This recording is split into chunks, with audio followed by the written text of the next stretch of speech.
Ученикот со ретка болест Ѓуџе Страст, на кого му беа вратени документите од Техничкото училиште во Битола, се запиша во средното училиште Таки Даскало, во насоката рударски техничар.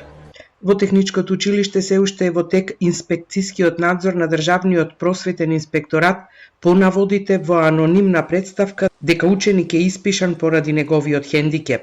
Според досегашните сознанија на инспекторите, ученикот заврши 8 оделение во основното училиште Елпида Караманди во Битола, а се запиша во првиот уписен рок во прва година по Техничкото училиште со 53 од потребните 45 поени.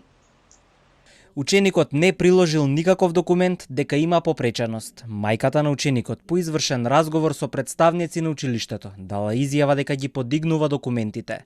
Во однос на анонимната пријава со наводи за дискриминација на запишан ученик, досега присутните на надзорот во Ѓорги Наумов во Битола изјавија дека пријавата е лажна, поднесена не од мајката, туку од други подносители.